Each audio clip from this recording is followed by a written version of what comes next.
반갑습니다. 어서 오십시오, 여러분들.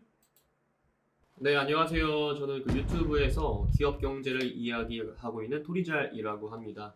유튜브를 주로 하고 있고, 그리고 책 같은 경우도 교보문고와 SE24의 토픽 기업 30개만 분석하면은 주식 투자 성공한다를 집필한 작가이자 유튜버입니다. 오, 반갑습니다. 책도 네. 쓰셨군요. 네, 책도 썼습니다. 네.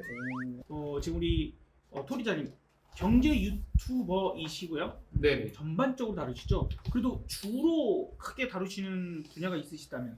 일단 제가 좀 그나마 뭐 자신감 있는 분야는 이제 반도체나 배터리, 배터리. 네, 이렇게 많이 보고 있고요. 그 두 분야나 요즘에 뭐 저도 사실 전반을 다루다가 그 두 개가 그나마 조회수가 잘 나와가지고 네, 그 두 개만 좀 이제 많이 공부하고 저도 많이 연구하고 있습니다. 요즘 트렌드이기도 해요. 사실 어떻게 보면은 반도체는 현재 우리나라를 먹여 살리는 가장 핵심 산업이고, 그렇죠.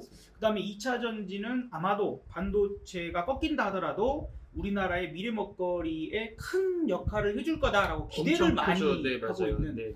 근데 또 사실 말이 나왔으니까 그런데 그 위기감 얘기도 상당히 많이 나왔잖아요. 네. 그죠? 이제 중국이 한국을 역전했다. 일단은 뭐 양적으로 또 기술적인 분야 뭐 이런 부분들도 얘기가 참 많이 나오고 CATL 그죠? 약간 배터리 양식이 좀 다르지 않나요?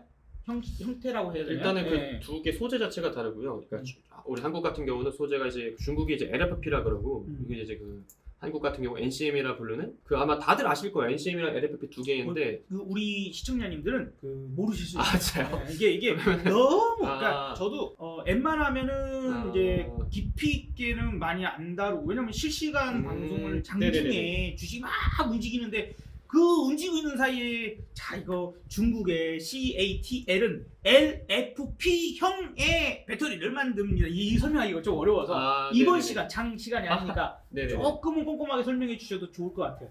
조금 말씀 좀 천천히 해주시면. 보통 이제 그 중국과 한국의 배터리 일단 가장 첫 번째 큰 차이는 그 배터리를 만들 때 사용하는 재료가 많이 다릅니다.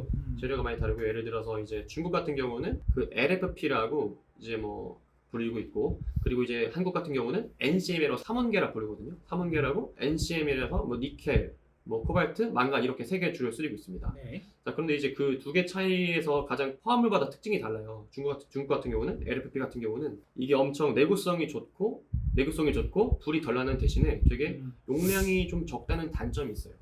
사용할 수 있는 배터리 저장 용량은 작은데 화재는 강하군요. 네, 예를 들어서 같은 크기의 같은 무게 중국의 LFP와 한국의 NCM을 만들었을 때 뭐 같은 주행 거리가 LFP가 한국이 100이라면 LFP는 70. 그리고 대신에 불날 확률은 LFP가 한 0이라 치면은 한국은 20. 약간 요 정도로 좀 차이가 있거든요. 아마 화합물 구성에 대한 차이가 조금 이제 있어가지고 그래서 사실 표면적으로 보면은 그래서 NCM 같은 경우는 화합물에 대한 효율성이 엄청 더 좋다는 특징이 있고 LFP의 경우는 화합물에 의해서 좀 안정하지만 좀 거리가 못 나가는 경우가 있다.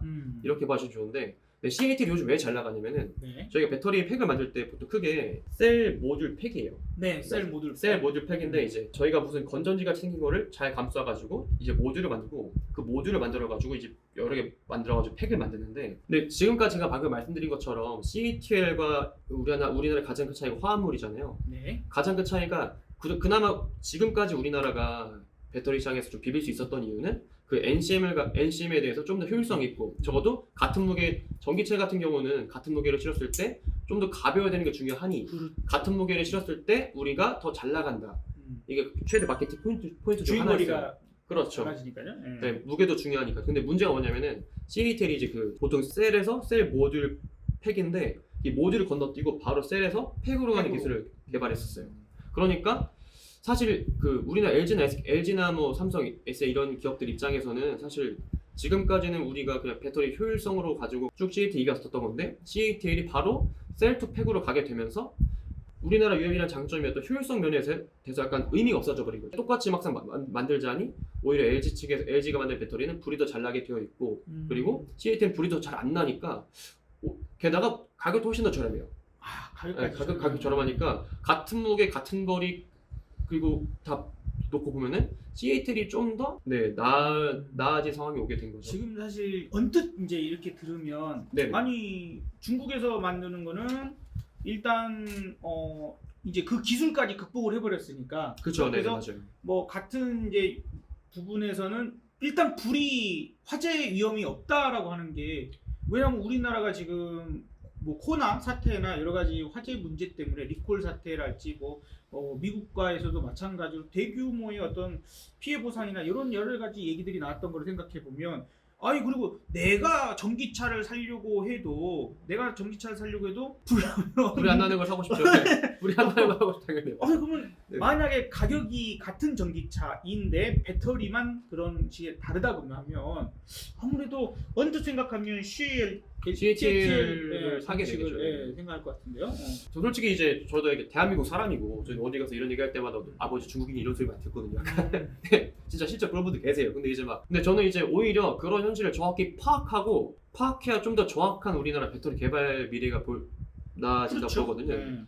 왜냐면은 이게 최근에도 가장 통계가 나오고 오늘자도 제가 통계를 봤는데 물론 우리나라도 되게 대한민국도 그 배터리의 그 시장이 안 커지고 있는 건 아니에요. 안 커지고 있는 건 아닌데 매년 다 그 용량은 되게 커지고 있는데 문제가 뭐냐면은 용량은 계속 커지고 있는데 점유율은 계속 떨어지고 있어요. 그러니까 같은 시장 배터리 시장 파이가 100이었다면 지금 150이 되는데 100일 때 점유율이 20%였다면 지금 거의 15%?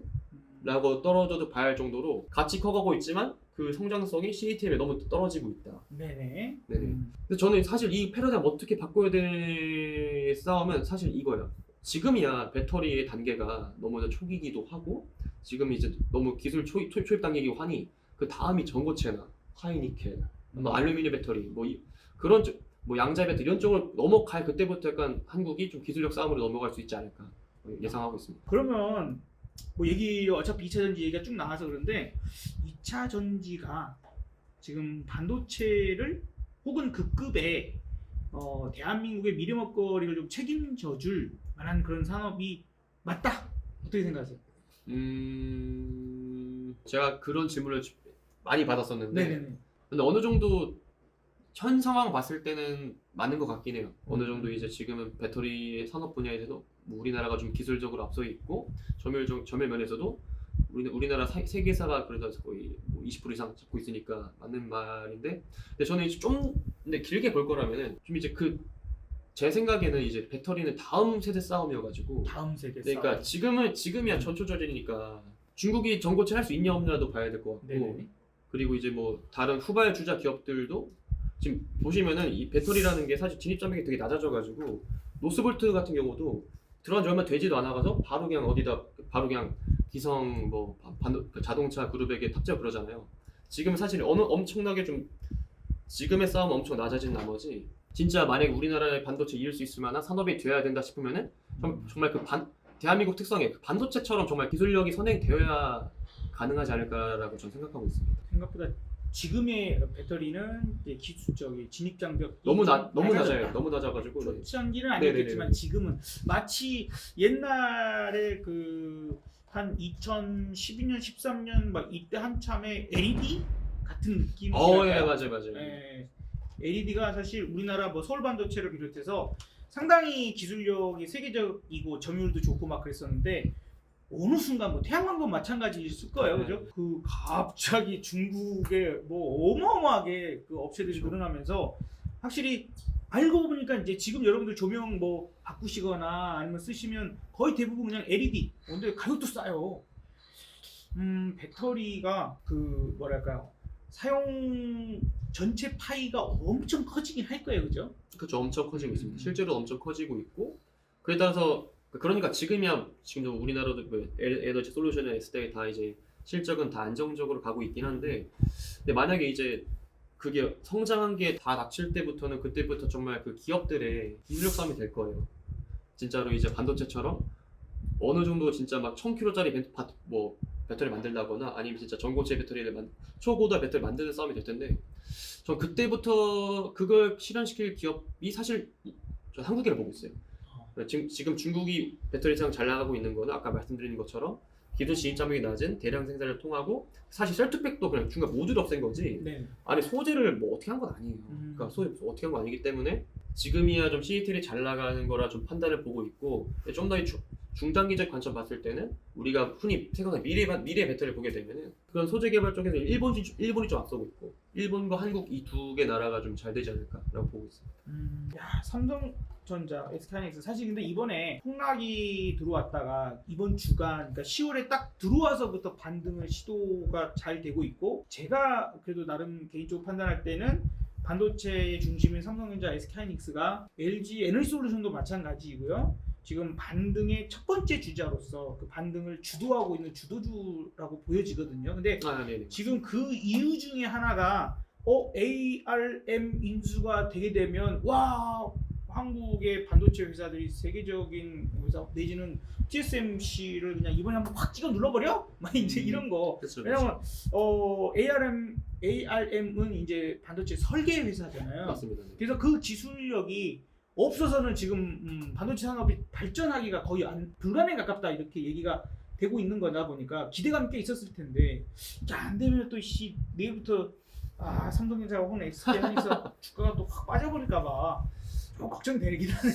근데 오히려 또 네. 반대 입장은 ARM의 인수에 너무 리스크가 너무 큰 나머지 ARM 인수를 안 한 게 오히려 또 호재로 작용할 수 있다고도 많이들 보고 계시고요. 왜냐면 너무 그동안 삼성전자가 뭐 현금성 자산을 너무 던지는 게 아니라는 의견도 있었어요. 어차피 이게 통인수가 되겠냐가 첫 번째였고 그다음 그만큼 독과점 문제도 있으니까 사실은 삼성전자가 예. 혼자서 하기는 그쵸. 불가능에 가깝잖아요. 불가 가까웠고 그리고 이제 지금 이 시대에 지금은 좀 너무 지금 안고 가는 게 아니냐 거의 독점에 가까운 기업이라지만은 지금 그게 실효성이 얼마나 되겠냐라는 의견도 있었어가지고 차라리 지금 인수를 안 한 게 조금 더 기업이 뭐 재무 구조나 안정성에 좀 더 도움이 됐을 거라고 해석하시는 의견도 있습니다. 어쩌다 보니 이제 네이버 얘기 나왔다가 중국어리 나왔다가 네. 방금까지 저희 나뭇잎 선풍님께서 네네 울팀 신입사원 삼성전자 8만 원이 8만 원. 네. 8만 전자. 마음이 아픕니다. 삼성전자가 제가 봤을 때는 AI 반도체 하나 제대로 개발해가지고 대박이 나야 됩니다. 내년 연말이나 한번 기대를 슈퍼사이클 다시 왔을 때 최소 일단 연준이 그 금리는 좀 이제 멈춰야 되지 않을까요, 그죠? 이제 금리 인상을 멈춰야 되고 그리고 그러니까 삼성전자가 이 메모리 반도체에서 뭘 하나 더 해줘야 되는 게 중요한 것 같아요. 왜냐면 이제 저희가 물론 지금의 하락장이 메모리라는 게 원래 그 사이클이 있어요. 그러니까 항상 많이 팔림 적게 팔릴 때도 있는 게 당연한 거여서 사실 원래 상승과 하락이 반복되는 그 산업이기 때문에 원래 큰 우려 없었는데 근데 이번 하락의 다음에 반등이 조금 우려되는 거는 중국이 이제 드디어 좀 이제 메모리 쪽에서는 좀 빛을 발한 표현보다는 좀 따라왔기 때문에 그 중국은 아예 무시 못할 상황이 아니게 되어버린 거죠. 지금까지 중국이 메모리 반도체 해봤자 뭐 별로 안 좋고 너네가 해봤자 어떻게 하겠어. 그리고 미국도 ASML 장비 다 못 들이고 있으니까 별로 그렇게 큰 경쟁 상대가 안 되는데 최근 애플에도 탑재가 되기 시작하는 걸 보니까 어느 정도 낸드 쪽에서도 좀 지금 두각을 나타내고 있는 것 같아요. 그럼 다음 반등 때는 이제 그럼 중국이랑 한국이랑 그 메모리 반도체 나눠가는 건가? 그러니까 이렇게 될 수 있다는 조금의 리스크가 조금 생겼기 때문에 이 다음에 슈퍼사이클에는 삼성전자가 뭐 하나 더 해줘야 된다는 생각이 드는 것 같습니다. 자, 우리 채널 고정하시고 다짐하시고 여러분들 잠시 후에 봬요. 채널 네. 고정? 네.